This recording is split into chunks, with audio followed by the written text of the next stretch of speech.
ఆంధ్రప్రదేశ్ రాష్ట్రంలో 17 మెడికల్ కాలేజీలు వైఎస్ జగన్మోహన్ రెడ్డి గారి హయాంలోనే కేవలం ఆయన మాత్రమే కట్టాడని వైసీపీ వాళ్ళ సోషల్ మీడియా వేదికగా బీభత్సమైన ప్రచారం చేస్తుందని చెప్పుకోవాలి. ఇంతవరకు 17 మెడికల్ కాలేజీలు కట్టిన నాయకుడు ఆంధ్రప్రదేశ్ రాష్ట్ర చరిత్రలో లేడు. చంద్రబాబు నాయుడు ఇప్పటివరకు 4 సార్లు ముఖ్యమంత్రి అయినా ఒక్క మెడికల్ కాలేజ్ అయినా కట్టించాడని ఎవరైనా తెలుగుదేశం తమ్ముళ్ళు చెప్పుకోగలరా అని చెప్పేసి ప్రస్తుతం టీడీపీకి కూటమి ప్రభుత్వానికి వాళ్ళు ప్రశ్నేస్తున్నటువంటి పరిస్థితి. మరి అయితే చంద్రబాబు నాయుడు గారు మెడికల్ కాలేజ్ అసలు కట్టించలేదా? ఇదే అంశానికి సంబంధించి పూర్తి విషయం తెలుసుకునే ప్రయత్నం చేద్దాం. స్టూడియోలో మన ముందు ఉన్నారు ప్రముఖ రాజకీయ విశ్లేషకులు అడ్మిట్ శ్రీనివాసరావు. సార్ నమస్కారం అండి. నమస్కారం అండి. 17 మెడికల్ కాలేజీలు అంతకు ముందు ఎన్నడూ లేని విధంగా జగన్మోహన్ రెడ్డి కట్టించాడు అని చెప్పేసి వైఎస్ఆర్సీపీ మొత్తం ఒకటే ప్రచారం చేసుకుంటూ ఉంది. అసలు చంద్రబాబు నాయుడు గారు మెడికల్ కాలేజీలు కట్టలేదంటూ ఏనా 3 సార్లు 4 సార్లు ముఖ్యమంత్రి అయినా చేసింది ఏమీ లేదు మెడికల్ విద్యార్థులకు సంబంధించుకోవచ్చు అని చెప్పేసి ప్రస్తుతం పీపీ మోడల్ కొత్త తీసుకొచ్చి వాళ్ళందరికీ ప్రైవేట్ పరం చేసి కమిషన్ల కోసం కూటమి ప్రభుత్వం కకృతి పడుతుందని చెప్పేసి అంటా ఉన్నారు. ఏమంటారు ఈ వ్యాఖ్యల గురించి? ఇప్పుడు చంద్రబాబు నాయుడు గారు ఇంజనీరింగ్ మెడికల్ కాలేజీలు ఎక్కువగా తీసుకురావడంలో ఆయన కృషిని ఎవరో తక్కువ చేయకూడదండి. ఓకే. ఎందుకంటే ఇదివరకు ఐటీ ఇండస్ట్రీని డెవలప్ చేయాలనుకున్నప్పుడు ఐటీ కంపెనీలు తీసుకొస్తే చాలదో, మానవ వనరులు దానికి కావాల్సిన రిసోర్సెస్ కూడా కావాలని ఇంజనీరింగ్ కాలేజీలు కూడా ప్రారంభించి వాళ్ళు తయారు చేసాడు ఇంజనీర్లని. వాళ్ళందరూ కూడా ఐటీ డిపార్ట్మెంట్ ఐటీలోకి వెళ్ళిపోయి చాలామంది విదేశాలకు కూడా వెళ్ళిపోయి అందరూ స్థిరపడ్డారు. ఒక రకమైన ఆర్థికంగా చాలా బలపడ్డారు. అది మనకు స్పష్టంగా కనిపిస్తుంది. పల్లెటూరుల నుంచి కూడా అంటే మధ్యతరగతి నుంచి రైతు కుటుంబాల నుంచి వీళ్ళ పని అయిపోయిందిరా బాబు అనుకున్న మా ఊరే ఎగ్జాంపుల్. రైతు వారీగా అందరి పని అయిపోయింది. ఓకే. తర్వాత అందరూ కూడా మా బ్యాచ్ అంతా పోరంబోగులుగా ఉండిపోయినా కానీ తర్వాత అందరూ చదువుకుని ఆ పిల్లల్ని చదివించుకుని జాగ్రత్తగా సెటిల్ అయ్యారు. అంటే ఇది చాలా అపార్థం. ఎందుకంటే వాళ్ళు చెప్పిన అనేక అబద్ధాల్లో ఇది కూడా ఒక అబద్ధం, దుష్ప్రచారం చేయడం వాళ్ళకి అలవాటు. దీన్ని సరిగ్గా తిప్పుకొట్టే యంత్రాంగం మనకు లేకపోవడం దురదృష్టం. ఓకే. తెలుగుదేశం పార్టీకి అంటే తెలుగుదేశం పార్టీకి అని కాదు, నిజం మాట్లాడాల్సిన వర్గం దీన్ని మాట్లాడతాం. మనకెందుకు వాళ్ళు పడతారులే, టీడీపీ వాళ్ళు చెప్పుకుంటారులే అంటారు. అంటే బాధ్యత కలిగిన ప్రతి వ్యక్తి కూడా తప్పురా నువ్వు మాట్లాడుతున్నావు అబద్ధం, ఉన్నతున్నట్టు మాట్లాడాలి, చేయలేకపోయింది అని ఉంటే చెప్పు, అంతేగాని చేసిన దాని గురించి తక్కువ చేయకూడదు అని చెప్పాలి. ఎవరన్నా ఈ అవకాశాలు ఉన్నవాళ్ళు ఎవరన్నా, చెప్పడానికి అవకాశం ఉన్నవాళ్ళు ఎవరన్నా, అంటే అందరికీ రాకపోవచ్చు, వాళ్ళ భావాన్ని వ్యక్తీకరించే అవకాశం అందరికి రావచ్చు. ఆ అవకాశం ఉన్నవాళ్ళు కూడా సైలెంట్గా ఉండటం దురదృష్టం. ముఖ్యంగా ఏంటంటే ఉమ్మడి ఆంధ్రప్రదేశ్ని కానీ ఇప్పుడు విభజిత ఆంధ్రప్రదేశ్ని కానీ పరిపాలించిన అందరు ముఖ్యమంత్రుల కంటే కూడా మీకు సగం పైన చంద్రబాబు నాయుడు గారే తీసుకొచ్చాడు. ఇది అల్టిమేట్గా అంటే మొత్తం అందరు కలిపిన దానికి ఈయన తీసుకొచ్చిన దానికి సమానం, అంతకన్నా కొంచెం ఎక్కువే తీసుకొచ్చాడు. మీకు చూసుకోండి, జగన్మోహన్ రెడ్డి మొన్న 17 కాలేజీలు తీసుకొచ్చాడు అని చెప్పారు. యాక్చువల్గా ఏం జరిగిందంటే కాలేజీలు పర్మిషన్ ఇచ్చాడు. వాళ్ళు ఆ కన్స్ట్రక్షన్ చేసుకొని లోన్లు పెట్టుకుంటారు కదా, ఆ లోన్లు ఎవరు బ్యాంకర్లు ముందు రాలేదు. ముందు రాకపోతే ఏం చేయడంటే సగం సీట్లు యాజమాన్యం కోటా కింద అమ్ముకోవచ్చు అని పెట్టాడు. అంటే ఇలా ఈ ఆదాయం వస్తుంది కాబట్టి ఇది కడతాం బ్యాంకర్లకు అని చెప్పేసి చెప్పుకుని లోన్కి వెళ్ళారు. అయినా రాలేదు వాళ్ళు. అంటే వీళ్ళ మీద అంత నమ్మకం, ఒకటి ఫస్ట్ పాయింట్, అది వదిలే. ఇక తెలుగుదేశం పార్టీ మొత్తం మెడికల్ కాలేజీలు చంద్రబాబు నాయుడు గారు తెచ్చిన 27 కాలేజీలు. చంద్రబాబు హయాంలో, ఇప్పుడు నేను ఇక్కడ లెక్క రాసుకున్నాను చెప్తున్నాను నీకు, చంద్రబాబు హయాంలో 25 పూర్తయినాయి. ప్రభుత్వంలో 7, ప్రైవేట్లో 20. చంద్రబాబు గారు తెచ్చి ఆయన శాంక్షన్ చేసిన మెడికల్ కాలేజీల్లో ఎంబీబీఎస్ సీట్లు 5,000 పైన, అంటే దాదాపు 5,020, 5,015, 5,010 అలాగా. స్టేట్ డివిజన్ అయిపోయిన తర్వాత మొత్తం మెడికల్ కాలేజీలు 20. చంద్రబాబు గారి హయాంలో 18 పూర్తయినాయి. ప్రభుత్వం 7, ప్రైవేట్ 13.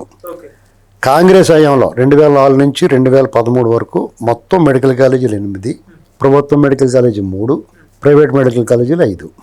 మెడికల్ కాలేజీలు ఎంబీబీఎస్ సీట్ల సంఖ్య 1245, 1250 కాంగ్రెస్ హయాంలో. అప్పట్లో 2003 నుంచి 2014 వరకు, అంటే స్టేట్ డివిజన్ అవ్వక ముందు వరకు. ఇంకా వైసీపీ హయాం చంద్రబాబు గారు చెప్పుకున్నాం కదా, ఇప్పుడు వైసీపీ హయాంలో మొత్తం మెడికల్ కాలేజీలు 5, ప్రభుత్వ మెడికల్ కాలేజీలు 4. ఇది కేంద్రం పాలసీ ప్రకారం వాళ్ళు శాంక్షన్ చేసి బలవంతంగా ఇచ్చేసినాయి అన్నమాట. మనకి ఇంకా ప్రతి రాష్ట్రానికి ఇస్తారు కదా, అలాగే ఇచ్చినాయి. Private medical college 1. మొత్తం మెడికల్ కాలేజ్ సీట్లు 950 జగన్మోహన్ రెడ్డి హయాంలో. అంటే చంద్రబాబు మీకు సింపుల్గా చెప్పుకోవాలంటే చంద్రబాబు గారు తెచ్చిన మెడికల్ కాలేజీలు 27, రాజశేఖర రెడ్డి గారు వచ్చినప్పుడు తెచ్చిన 8, జగన్ రెడ్డి హయాంలో 5 అండి. మెడికల్ సీట్లు చంద్రబాబు గారి హయాంలో 5,000, ఎప్పుడైనా సరే 5,015 సీట్లు, రాజశేఖర రెడ్డి 1,245, జగన్ రెడ్డి 950. ఇది సింపుల్గా తెలుసుకోవాలి ఎవరు ఏ రకమైన కంట్రిబ్యూషన్ ఉంది ఏంటనేటువంటిది. అంటే ఇక్కడ చంద్రబాబు నాయుడు గారు ఆయన ఏం చేసినా హైటెక్ సిటీ అంటే జనార్దన్ రెడ్డి వచ్చి పునాదులు వేసాడు, లేకపోతే మెడికల్ కాలేజ్ తీసుకొస్తే రాజశేఖర రెడ్డి వచ్చి కాల్ ఎత్తాడు అక్కడ, ఇలాంటివన్నీ మాట్లాడుతున్నారు వాళ్ళు. ఇక్కడ చరిత్ర వాస్తవం చింపెత్తే చిరిగిపోదు, చెరిపెత్తే చెరిగిపోదు అంటారు. కానీ వీళ్ళు ఏం చేస్తారంటే దానికి కోటింగ్ వేసేస్తారు. లోపల ఉన్న అక్షరాలు కనపడకుండా పెయింట్ వేసేస్తే ఏం కనపడతాయి, మొత్తం. దీనికి వాళ్ళకి దానికి తగ్గట్టుగా అనేక మంది వెబ్సైట్లు. ఇప్పుడు చంద్రబాబు నాయుడు గారు చేసిన పని చెప్పే సమయంలో మీడియా అంత పవర్ఫుల్గా లేదు. 2003 తర్వాత ఎలక్ట్రానిక్ మీడియా వచ్చింది. ఎలక్ట్రానిక్ మీడియా వచ్చిన తర్వాత వాళ్ళ స్థానం నిలబెట్టుకోవడం కోసం ఎవరో ఒకరిని టార్గెట్ చేశారు. దానికి అప్పుడు అధికారంలో ఉన్న చంద్రబాబు గారు దొరికేశారు వాళ్ళకి. అలా ఎదిగారు ఈ టీవీ 9 లాంటి వాళ్ళు. రవిప్రకాష్ ఏదో చెప్తారు కానీ ఇప్పుడు మన శుభాకాంక్షలో, జన్మదిన శుభాకాంక్షలో లేదా ఇలాంటివి చెప్పారు రవిప్రకాష్కి. కానీ టీడీపీని 2003లో 2004 ఓడిపోవడానికిలో మీడియా పరంగా విపరీతం దుష్ప్రచారం చేసిన మీడియా అదొకటి, రవిప్రకాష్ గారి యాడ్ కూడా ఉంది అందులో. ఓకే, వాళ్ళు జగన్ తీసుకుని ఎరగొట్టించేసినా ఇలాంటివన్నీ చేసినా కానీ వాళ్ళకి అదేం లేదు. వాళ్ళకి ఏంటంటే దులుపుకుని పోతారు, ఇళ్ళ మీద విషయం చెమ్మేస్తారు అంతే. వాళ్ళు మీడియా బతకాలి, రకరకాల ఆరోపణలు ఎన్ని ఉన్నా కానీ వాళ్ళు దులిపేసుకుని మళ్ళీ మొదలెడతారు. ఇది జరిగింది. తర్వాత సాక్షి వచ్చేసింది. అవినీతి విషపుత్రిక సాక్షి పత్రిక అనేటువంటి అందరికీ తెలుసు. తర్వాత మీడియా ఛానల్ వచ్చింది. ఇక వాళ్ళ తర్వాత అడ్డు ఆపలేదు, వాళ్ళు అడ్డుకునేవాడే లేడు. ఏకంగా అది ఈడీ సీజ్ చేసినా కానీ మానవతా దృష్టి కోణంలో వాళ్ళకి ఇచ్చారు. అయినా సరే వాళ్ళు మానతలేదు.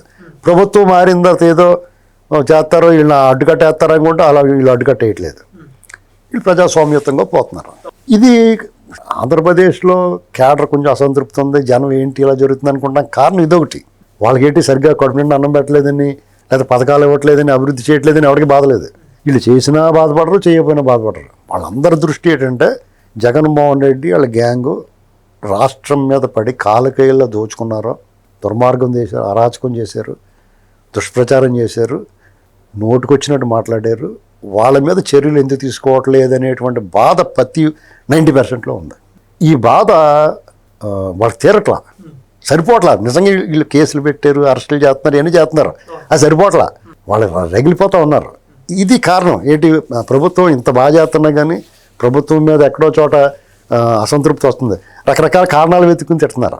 అంటే చిన్న చిన్న పదవుల దగ్గర ఇలాంటి కాడ, లేదా ఇంకో చోట కారణం వెతుక్కుని ప్రభుత్వాన్ని విమర్శిస్తున్నారు. తెలుసా నీకు అసలు అసంతృప్తి ఏంటంటే వీళ్ళని ఎందుకు వదిలేస్తున్నారండి. ఇప్పుడు నిన్న బెయిల్ వచ్చింది, దానికి ప్రభుత్వానికి ఏంటి సంబంధం? అదే కదా. ఇప్పుడు ఒక వ్యవస్థ ఉంది, న్యాయ వ్యవస్థ. ఆ జడ్జి గారి విచక్షణ మీద ఆధారపడి ఉంటుంది. జడ్జి గారు డిఫాల్ట్ బెయిల్ అన్నట్టుగా ఇచ్చాడు. కొంతమంది న్యాయ నిపుణులు ఏమంటారంటే అలాగే అవ్వకూడదు అంటున్నారు. ఇక్కడ మనం ఎవరన్నా మాట్లాడాల్సింది, ఎవరిని మాట్లాడాలి? ఆ తీర్పు గురించి మాట్లాడాలి, న్యాయమూర్తి. కానీ న్యాయమూర్తి గురించి మాట్లాడచ్చు ఎవరున్నాయి? మాట్లాడకూడదు. కాబట్టి వాళ్ళే ఎవరన్నారో తెలియక ప్రభుత్వాన్ని అంటున్నారు. అర్థమైంది నీకు? ఇది సమస్య. ఇక్కడ పోలీసులు కొంతమంది కేసు పెట్టారు, వాళ్ళకి నోటీస్ ఇచ్చి వదిలేశారు. అది రూలు. ఇప్పుడు చట్టం, ఇప్పుడు న్యాయ వ్యవస్థలు ఎలా తయారైంది అంటే తీసుకెళ్ళి వెంటనే రిమాండ్ అయ్యట్లా. జగన్మోహన్ రెడ్డి అయ్యాలో వెంటనే రిమాండ్ వేసేవారు. అప్పుడు ఎవరు అడిగేవారు కదా, అప్పుడు న్యాయమూర్తులు కూడా పట్టించుకోలేదు. ఇప్పుడు వాళ్ళందరికీ రూల్స్ గుర్తుకొచ్చినాయి. ఇప్పుడు నోటీసులు ఇవ్వాలి, నోటీస్ ఇచ్చామని అడుగుతున్నారు. అప్పుడు అడిగిన వాళ్ళు లేడు. చంద్రబాబు నాయుడు గారు అలా అరెస్ట్ ఎందుకు చేస్తారో, నువ్వు నోటీస్ ఇచ్చావు నువ్వు అని అడిగి చేతలు పోరాలి కదా, వాళ్ళ ఎందుకనలేదు అనేటువంటి అడిగి అడిగితే నువ్వు రా లోపలికి అంటారు. ఈ కోపం ఉంది ప్రజల్లో. దీన్ని ఎలాగ అధిగమించాలో తెలియక ప్రభుత్వాన్ని విమర్శిస్తున్నారు. ఇప్పుడు మెడికల్ కాలేజీకి ఏ వంక లేని డొంకెట్టుకున్నట్టు ఆ మెడికల్ కాలేజీ గురించి ఇప్పుడు ప్రైవేట్ భాగస్వామ్యం ఇస్తున్నారు అంటున్నారు. ఇప్పుడు ప్రభుత్వం ఎన్ని నిర్మించగలదు? నిజంగానే ప్రభుత్వం నిర్మించాలి. ప్రభుత్వం విద్య, వైద్యం ఫ్రీగా అందేలాగా ఏర్పాటు చేయాలి. ప్రభుత్వం ఏర్పాటు చేస్తే చాలా మంచిది. ప్రభుత్వం ఏర్పాటు చేయడానికి అవకాశం ఎలాగుంటుందో ఇప్పుడున్న పరిస్థితుల్లో మన దేశంలోనే సంక్షేమం వెర్రితలలు వేసింది మన తెలుగు రాష్ట్రాల్లో. ఈ 2 తెలుగు రాష్ట్రాల్లో కంటే కూడా మనకి ఎర్రితలలేసి కాయలు కాసేసింది. 4,000 పెన్షన్ ఎక్కడ ఉందా ఈ దేశంలో? కానీ పక్క రాష్ట్రంలో ఉందా? పోనీ తెలంగాణలో ఉందా? మరి ఎందుకు ఉంది ఇక్కడ? ఇప్పుడు తల్లికి వందనం తెలంగాణలో ఉందా? దేశంలో ఎక్కడన్నా ఉందా? ఇలాగనమాట. అంటే అంగవైకల్యం ఉన్న వాళ్ళకి ఇది ఎవరినంటే సంక్షేమం చేస్తే తప్పేట వాళ్ళ హక్కు కదా అంటారు. కాదండి, ఇది శృతి తప్పిపోతుంది. ఆంధ్రప్రదేశ్లో పని లేక ఖాళీగా ఉంటున్నారా, పని చేయకుండా ఖాళీగా ఉంటున్నారా అనేటువంటిది ఒకటి తెలుసుకోవాలి.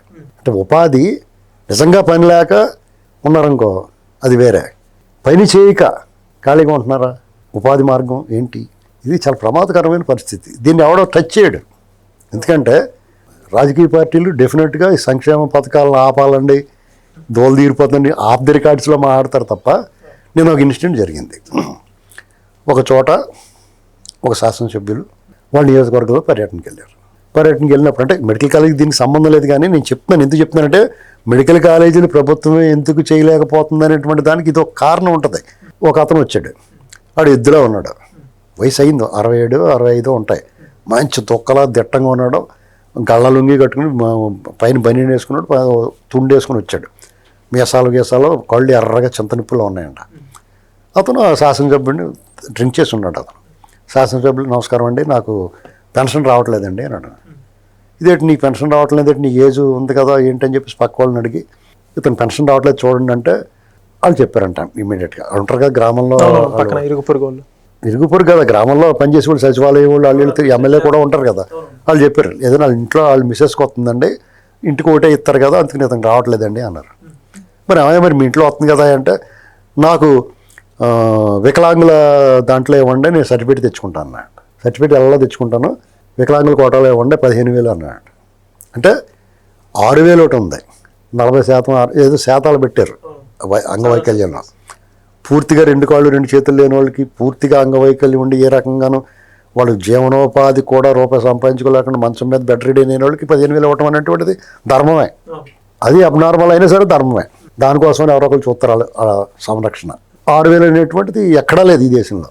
మామూలుగా హ్యాండిక్యాప్డ్కి 6,000 ఇవ్వటం కూడా మన రాష్ట్రంలో ఆంధ్రప్రదేశ్లో ఎక్కువ ఉంది. వీడు సర్టిఫికేట్ తెచ్చుకుంటే ఏదో రకంగా నా 15,000 ఇప్పించండి అన్నాడు. ఆ శాసనసభ్యుడు ఏం చేయాలి? చేతలు పో అంటే ఇదిగో ఈ నెల నన్ను సంక్షేమం అంటారు. ఇప్పిస్తే బడ్జెట్, ఆంధ్రప్రదేశ్ బడ్జెట్ని మించి ఈ సంక్షేమంలో మొత్తం సింహభాగం దీనికి పోతుంది. పెన్షన్లు వీటన్నిటికీ ఎవరు చేసినా జగన్మోహన్ రెడ్డి అప్పులు చేశాడు, దొబ్బేసుకొని తెలగిచ్చేసి వీళ్ళు అలా కుదరదు. వీళ్ళకి చాలా సింపుల్గా చెప్తాను, ఒక చొక్కా నీకు సూట్ అయినట్టుగా నాకు సూట్ అవ్వదు, అంతే. అర్థమైందా? నీ పర్సనాలిటీకి నీ వాటానికి ఒక చొక్కా నీకు సూట్ అయితే భలే ఉందని నేను కట్టుకుంటే నాకు బాగోదు అది. అలాగే జగన్మోహన్ రెడ్డి చేసిన పనులు అతను చేసాడు కదా వీళ్ళు చేస్తే వీళ్ళు నచ్చదు. ఆడు పోరంబోగాడు అలాగే ఉంటాడో, నీకు బుద్ధి లేదా అని అడుగుతారు. అర్థమైంది? కాబట్టి దీనివల్ల ప్రభుత్వం ఏదన్నా నిజంగా చేయాలనుకున్నా కానీ చేయలేని పరిస్థితికి వెళ్ళిపోతున్నారు. రాబోయే రోజుల్లో ఇంకా దారుణమైన పరిస్థితికి వెళ్ళిపోతారు. కాబట్టి ప్రజలు అలా మెడికల్ కాలేజ్ పెట్టారు లేదా అని చూసుకోవాలి, అంతే. నీకు డబ్బులు ఇచ్చినా దొరకట్లేదా అనుకోవద్దు కదా, డబ్బులు ఇచ్చినా దొరకాల. ప్రైవేట్లకి ఇచ్చినా కొన్ని సీట్లు అమ్ముకున్నా కొన్ని అలాగే ఫ్రీ సీట్లు ఉంటాయి ఏంటండి. పైగా వాటికి అంత డిమాండ్ లేదు. ఇప్పుడు నీట్గా సరిగ్గా రాయట్లేదు ఎవడన్నా, ఎందుకంటే ఎంబీబీఎస్ అయిపోతే చాలదు, దానికి పోస్ట్ గ్రాడ్యుయేషన్ చేయాలా. పోస్ట్ గ్రాడ్యుయేషన్ చేయకపోతే ఆ డిగ్రీకి విలువ లేదు. ఈ కార్పొరేట్ హాస్పిటల్ ఇంజక్షన్ చేస్తాను చేరాలా. అంటే ఇది వరకు ఒక ఎంబీబీఎస్ డాక్టర్ ఉంటే, మా చిన్నప్పుడు ఒక 40-50 ఏళ్ళ క్రితం ఒక డాక్టర్ గారు ఎంబీబీఎస్ డాక్టర్ అయితే చాలు, వాడు స్పెషలిస్ట్ అయి ఉండక్కర్లేదు. వాళ్ళు చాలా బాధ్యతగా జ్వరము, రొంప, కాలు నొప్పి, కడుపు నొప్పి అలాంటి వాటికి కూడా ₹2, ₹5 తీసుకుని అందంగా మందులు రాసి ఒక ఇంజక్షన్ చేసి పంపించేవారు. ఉపశమనం కలిగేది, ఆ చికిత్స సరిపోయేది. ఇంకా క్రానిక్ అయితేనే ఆపరేషన్ చేసేవారు, అది సరిపోయేది. కానీ ఇవాళ అలా కాదు కదా, నువ్వు ఇలాగ వెళ్ళంటే 2 జేబుల్లో చేతులెట్టి తీసేసుకుని అప్పుడు అడుగుతున్నారు. ముందు టపటపడమ్మ నీకు టెస్టులు చేస్తున్నారా, 100 రకాల టెస్టులు చేసేసి అప్పుడు చూస్తారా నీ రోగం ఏంటో కూడా ఇంటలేదు. ఫస్ట్ వెళ్ళటం నీకు రక్త పరీక్షలు, ఆ పరీక్షలు, ఈ పరీక్షలు 100 రకాలు చేసేస్తున్నారు. ఇది ఎవరిని నిందించలేమండి, కాలం అలాగైపోతుంది. ప్రభుత్వాలు వీటి మీద, ఆరోగ్యశ్రీ ఉంది, ఆరోగ్యశ్రీ వల్ల నిజంగా మంచి స్కీమ్ అది, కానీ అది దుర్వినియోగం అయిపోవట్లా. కార్పొరేట్ హాస్పిటల్ బలపడిపోవడానికి ఉపయోగపడింది. ఇవాళ 25 లక్షల హెల్త్ ఇన్సూరెన్స్ జగన్మోహన్ రెడ్డి చేయలేదా అంటున్నారు. జగన్మోహన్ రెడ్డి చేసిన దానికి దీనికి డిఫరెన్స్ ఏంటంటే, సర్వజనులకి, సకల జనులకి 25 లక్షల రూపాయలు ఇన్సూరెన్స్ వర్తిస్తుంది. అంటే కులము, మతము, ప్రాంతము ఏమి చూడకుండా. కాబట్టి ఈ మెడికల్ కాలేజీ మీద వాళ్ళకి వంకలైన డొంకెట్టుగా వేసినట్టు ఎడుతున్నారు. కానీ చంద్రబాబు నాయుడు గారు వాళ్ళు ఏం చేసినా, ఒకవేళ కొంతమందికి బాధ కలిగిన కొన్ని కాంట్రాక్టులు జనాలకి ఇష్టం లేని రోజు తిట్టినోళ్ళకి ఇచ్చినా దానికి కూడా ఏదో ఒక అర్థం ఉంటుంది, అది గమనించుకోవాలి. ఊరికనే ఒట్టి పుణ్యానే ఇవ్వడు ఆయన. కొన్ని కాంట్రాక్టులు వాళ్ళకి ఇచ్చారు, అప్పుడు తిట్టామని వాళ్ళకి ఎందుకు ఇచ్చారు ఇలాగ అంటున్నారు, నిజమే. కానీ దాని వెనక ఇది కూటమి ప్రభుత్వం, ఇది ఒక చంద్రబాబు నాయుడు గారి ఇష్టం కాదు, ఒక వీళ్ళొక్కళ్ళే చేయటం కుదరదు. చెడ్డ పేరు వస్తే ఈయన తీసుకోవాలి. మేము పనులన్నీ కూడా వాళ్ళు ఇష్టం ఉన్నట్టు కూడా వాళ్ళకి కూడా చేయాలి. ఇది తప్పదు, ఇది ఆ శాపం ఆయనకి. చంద్రబాబు దాన్ని ఆ శాపాన్ని ఎవడైనా ఏం చేయగలుగుతాడు? ఇప్పుడు చెడ్డ పేరు వచ్చిందనుకో చంద్రబాబు గారే చేసాడు అంటారు, ఇప్పుడు జగన్ అరెస్ట్ చేసేయాలి వాళ్ళని అడగాల, ఇది పరిస్థితి. కాబట్టి ఎవరో కూడా చంద్రబాబు నాయుడు గారి ప్రభుత్వం, ఇప్పుడు కూటమి ప్రభుత్వంలో మనం ప్రధానంగా ఆలోచించాల్సింది ఏంటంటే 19 నుంచి 24 వరకు ఉన్న కాలంలో అరాచకం లేదు, దుర్మార్గం లేదు, అత్యాచారాలు హత్యలు లేవు, సడన్గా వచ్చి పోలీస్ స్టేషన్ కానీ తెల్లవారుజాముల అరెస్టులు లేవు. ఇటు సామాన్య సగటు ప్రజలకి మిగతా రాజకీయ పార్టీలు దొంగోళ్ళకి దుర్మార్గులకి రేడు షీట్లకి ఎప్పుడైనా పట్టిపోతారు. ఇలాగా ప్రసాద్ నీ భూమికి ఉంటుంది. ఒక రెవెన్యూతో డిస్టర్బెన్స్ ఉంది, అది కూడా జగన్మోహన్ రెడ్డి చేసిన డిస్టర్బెన్స్. దాన్ని సరిచేయాలంటే చాలా కష్టం.